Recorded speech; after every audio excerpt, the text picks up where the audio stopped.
जय श्री राधे। वैशाख महात्म 28वां अध्याय। प्राचीन समय में राजा बलि और इंद्र का घोर युद्ध हुआ।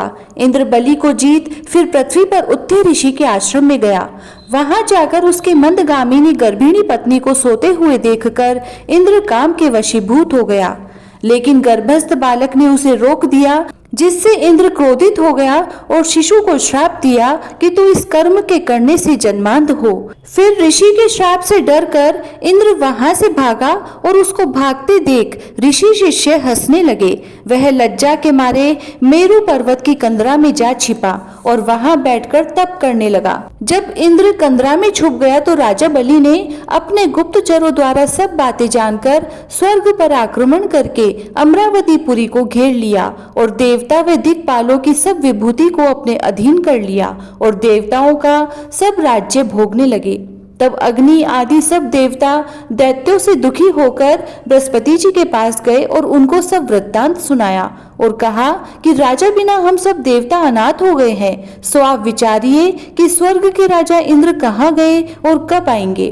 तब देव गुरु बृहस्पति जी ने इंद्र का रसातल में बलि को जीत उत्थे के आश्रम में जाना और ऋषि पत्नी के साथ बलपूर्वक भोग करना एवं शिष्यों से अपमानित होकर कंदरा में छुप जाने का समस्त वृत्तांत देवताओं को सुनाया और कहा कि अब इंद्र शुचि के सहित वहीं पर गुफा में घुसा हुआ है और अपने किए हुए कर्म पर पश्चाताप कर रहा है। सब देवता उसी कंदरा में पहुँचे और उसमें बैठे हुए इंद्र को देखकर सब उसके बल की प्रशंसा विख्यात स्त्रोतों द्वारा उसे प्रसन्न करने के लिए करने लगे। सब देवता कहने लगे कि हे देवताओं के स्वामी, आपके बिना दैत्यों ने हमें बड़ा क्लेश दिया है, हम स्थान भ्रष्ट हो रहे हैं, अब आप चलकर शत्रुओं का दमन करो।